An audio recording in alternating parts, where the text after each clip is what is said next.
Assalamualaikum warahmatullahi wabarakatuh. Kali ini saya akan menceritakan tentang kisah yang waktu di kampung saya. Dan saat itu sekitar tahun 70 atau 80-an. Kala itu ada musim-musimnya orang mencari besi tua di daerah saya. Waktu itu saya pulang dari sekolah hari Jumat, itu tidak pulang berganti baju, habis itu langsung sama teman saya bertiga sama mas saya, kita itu pergi mencari besi di sekitar proyek atau dekat Sungai Brantas. Waktu itu masih pagi, pulang dari sekolah itu sekitar jam 10 lebih lah, 10 lebih. Seharusnya anak-anak yang di sekitar saya itu habis sekolah, buka baju, mandi, pergi ke masjid. Tapi saya sama teman saya punya saudara itu malah pergi ke tempat pencarian besi yang ada di sekitar proyek irigasi itu yang dekatnya Sungai Brantas. Dan itu awal mulanya itu melihat seseorang yang cari besi tua itu menghasilkan banget, dan kita tergiur di situ karena sekali kita cari besi di sekitar proyek sana itu anak-anak juga orang tua itu dapatnya itu bukan tanggung-tanggung. Waktu itu uang sekitar 30.000 itu sudah bisa buat beli sepeda pancal atau sepeda ontel itu. Jadinya di saat mereka itu rame-rame mencari besi, saya pun juga tergiur ingin mendapatkan juga, ingin cari besi. Dan saat itu harinya hari Jumat, dan kita sudah rencanakan dari sekolah untuk pergi ke tempat itu, di tempat yang kita tuju. Nah, kebetulan di daerah sana itu ada bendungan yang dibuatlah sama proyek itu, bendungan buatan itu, nggak begitu lebar lah, tapi intinya itu untuk irigasi. Nah, itu kebetulan itu jebol dan airnya itu mengalir ke Sungai Brantas sana. Dan itu nggak besar, tapi arusnya deras banget. Dan di sana itu air yang jebol tadi itu mengalir ke Sungai Brantas itu, tanahnya itu lembut, tanahnya itu gampang jatuh lah, gampang longsor lah. Tapi saat saya kesana sama teman saya sama kakak saya di sana itu keadaannya itu biasa-biasa saja. Nah, saat kita itu mencari besi itu, pertama kita cari itu bukan dapat besi tapi dapat kawat, tapi dikumpulin itu masih laku juga. Nah, habis itu kita mulai menyusuri dari tempat yang ambrol tadi, tanah yang itu kena air dari jebolannya bendungan tadi itu. Kita itu nyusuri dari bawah, dari tembusannya Sungai Brantas, pelan-pelan kita itu naik. Itu di sana itu ada satu semacam grojokan itu, tapi baru. Grojokan itu baru. Dan saat itu kita itu ke sana, itu nampak ada mulai dari kawat ada, terus mulai ada nampak itu besi mulai dari satu jari ini sampai satu lengan ini ada, tapi nggak sepenuhnya kita itu dapat terus, kita masih nyari ngorek ke sana gitu. Sewaktu-waktu kita tuh sudah dengar azan kumandang saat sholat Jumat. Kita tuh sudah sebenarnya berencana untuk pulang, tapi kenapa kok kakak saya sama teman saya itu kok nggak mau pulang? Dia itu tambah gini, ini loh, di balik batu ini pasti ada besinya. Makanya itu di dekatnya batu itu air yang mengalir yang jebol itu, air yang kena apa itu longsoran tadi itu. Padahal itu dari atas ke bawah itu sekitar ada 4 meter itu yang tanah yang ambrol itu. Tapi intinya saya apa itu tetap aja saya tuh ingin mendapatkan sesuatu yang saya ingin cari, yaitu besi sama kawat tadi itu. Saya sudah rencanakan untuk pulang tapi mereka nggak mau. Akhirnya mereka tuh mengetuk-ngetuk, ada batu besar itu diketuk-ketuk sama teman saya sama enggak saya. Tapi kenapa kok perasaan saya itu kayak ada yang nyuruh kamu naik, di atas ada besi sama kawat di sana, kayak ada yang nyuruh gitu. Jadi saya itu jalan memutar naik ke atas. Waktu saya nyampe di atas itu langsung kedengaran gitu. Nggak taunya yang diketuk-ketuk kakak saya sama teman saya itu langsung longsor, langsung habis. Emas saya itu nggak ada, itu teman saya juga nggak ada, nggak kelihatan mata saya. Mereka tertimbun sama longsoran tanah tadi itu. Sedangkan yang namanya teman saya tadi, namanya Kasianto itu, teman kakak saya juga, saya itu terlempar sekitar ada 5 meter dari tempat yang mengetuk tadi itu, tertimbun sama tanah. Sedangkan kakak saya nggak kelihatan di mana itu. Akhirnya saya arah-arah tadi lokasi tempatnya mana itu saya gali sama tangan, tapi untung dibantu sama air yang dari atas itu, tembusan itu langsung saya gali itu langsung apa itu mengalir terus kena akhirnya kelihatan jempol kakinya itu. Saya gali sampai akhirnya airnya itu tadi membantu saya untuk menemukan kakak saya. Waktu kakak saya itu udah kelihatan, saya terus gali. Ternyata itu kakak saya itu cuma nampak badannya, kepalanya terhimpit sama batu yang besar banget. Terus saya gali, terus saya teriak, mas, no, kamu masih hidup, no. Ternyata dia itu masih bisa teriak, iya saya masih hidup, no.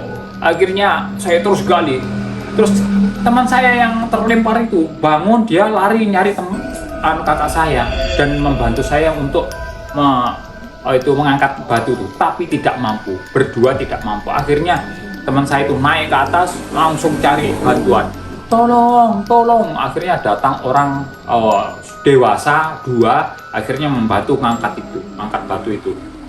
Setelah diangkat, batu itu kena dan kakak saya langsung diangkat, langsung pingsan, langsung dibawa ke atas, naik ke atas, langsung dibawa pulang, diantar sama orang dewasa tadi.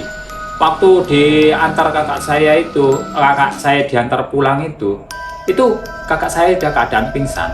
Nah, ternyata waktu pulang itu saya tuh ada nampak sesuatu, seorang nenek tua itu cuma ngeliatin dari jauh, ngeliatin saja dari jauh itu.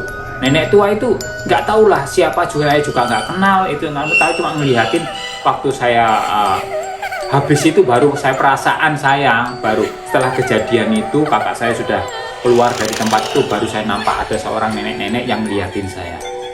Nah itu saya tuh sudah nggak mau ngereken lah orang itu sama saya. Saya langsung pulang, nyampe sana, aduh udah heboh, satu kampung datang semua karena kakak saya kecelakaan kayak gitu.